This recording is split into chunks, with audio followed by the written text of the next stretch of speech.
Hi, I'm Delaney and today I'm interviewing Professor Bilodeau. Can you tell us more about your background and everything? Sure, Delaney. It's my pleasure. As you said, my name is Professor Bilodeau, and I am a professor here at Butler University. I have the pleasure of serving as the clinic director for our speech and language clinic that we have on campus. I am a speech-language pathologist who has worked for over 30 years with brain injury, so I have a big passion about concussion, and I'm happy to talk to you about that. Okay, so today we're going to talk about concussions, especially sports-related concussions, including football. So our first question for you is, so in the United States there's over 300,000 sports-related injuries every year, and what does that number mean to you?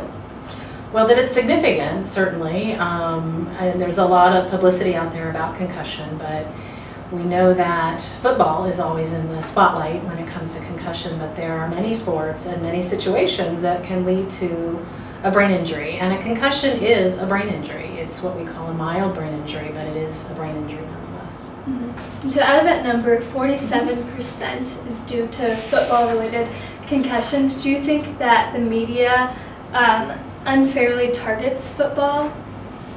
Well, I don't know about targeting necessarily. I mean, it exists. It's a concern. I think it's helped bring a lot of those concerns forward. And some would even say that's why there's more reporting of concussion, because of what we've heard about football.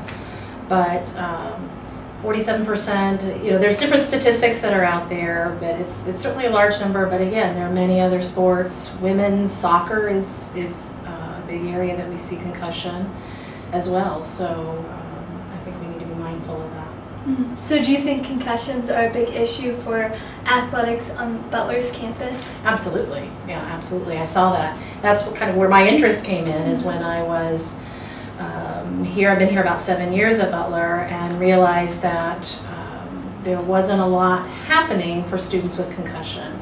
And so it was important to me to help bring together different people, like-minded people who had concerns, and I knew I had something to give to our students, and so I wanted to be sure that we brought everybody together to make it as easy as possible, because when these injuries happen, they happen pretty quickly. It's scary for the student, and we want to make sure that we get them help as quickly as possible. So it's not uncommon for schools to have a concussion protocol. Does Butler have this protocol, and is it easily accessible? We do at Butler have a protocol through the NCAA provisions with our athletics program, the Butler Athletics Program. It is available, sometimes a little difficult to find, but it is available, and it is used and reviewed with the athletic department consistently.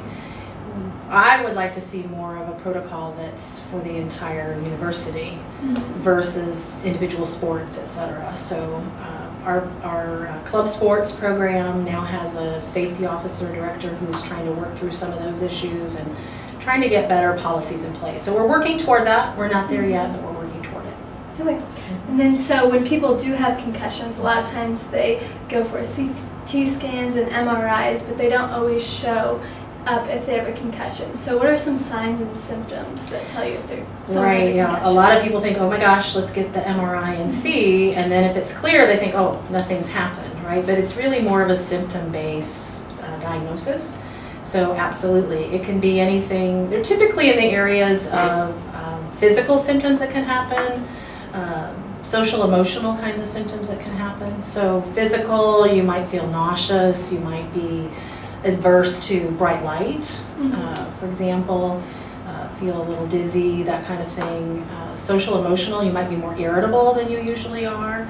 And then cognitive is the third area where you're going to see some change. And that's what we find here on campus, because you know as students, right, that there's a lot of cognitive load, and if someone's had a concussion, they may have been doing fine, and then all of a sudden now they're not, and they don't understand why. So sometimes it might take a few days before they realize, you know, that elbow I took in the basketball game this weekend is affecting me now. So that's where my program particularly comes into play, because I can evaluate students and get a sense of where they are and help guide them on strategies that can help them be more successful academically.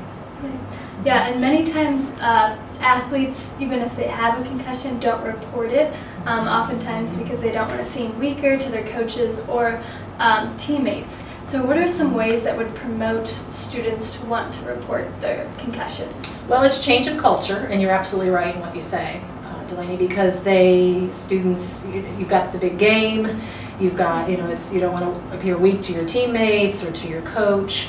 And by the way, this also happens in other areas too. On our campus here at Butler, we have an amazing dance program, and we have found too that it's very similar. They have the show must go on as well, and they're very much at risk for concussion.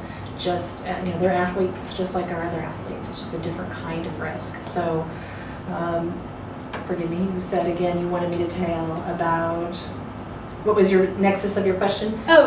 So I was just going to ask also about knowledge base about concussions. Do you think that the players are knowledgeable enough about concussions, or is yes, that okay. a reason? We did some research with one of my students about 4 years ago now, and found that there was some pretty good knowledge on the basics of concussion, the risks that were there, the signs and symptoms to look for, but yet they still felt like they wanted to know more. Mm-hmm. And we've also done some research with dancers, and they have that same mentality of that show must go on. And so that was it. You were talking about changing culture, right? Mm-hmm. And it is a matter of, I think, just like any kind of culture, drinking culture, whatever. We want to try to get people to understand their role and what they can do to be proactive and hopefully not have a concussion, but if they do, how to manage that, and that it's okay to step forward and actually respond and say, I'm going to do something about this. Mm-hmm. And so as far as concussion goes, is it more detrimental for our youth or adults to get concussions? It's a great question, because there actually has been some research in this area, and so with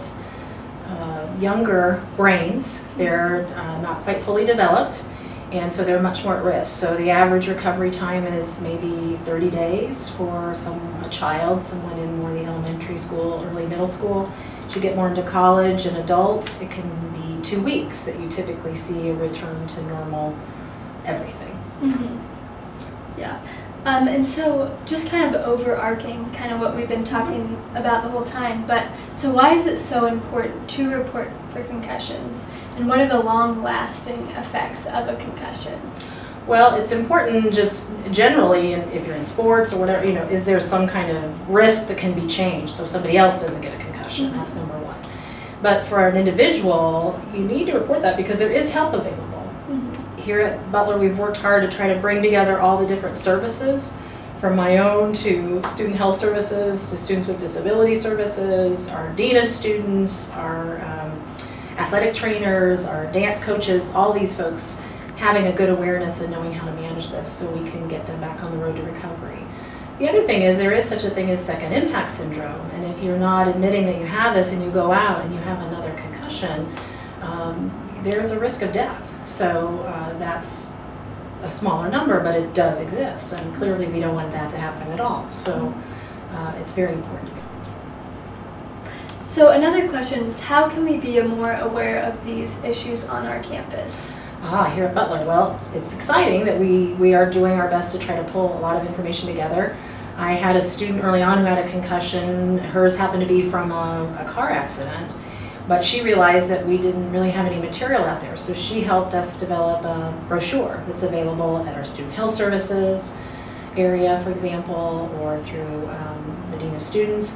We've also put together a flow chart of different services that are available, so a student knows what they can do. Clearly, if you have experienced a concussion right away, you need to report that. You need to if you're vomiting, if you're having a lot of issues there, you need to get to a physician. You need to get to emergency room.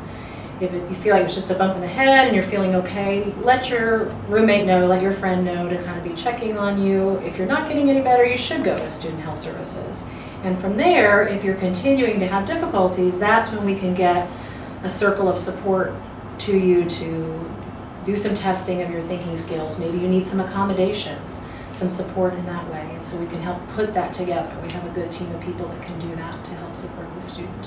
Okay. Well, thank you so much for answering our questions, and thank you for watching. I hope you learned a lot about concussion safety.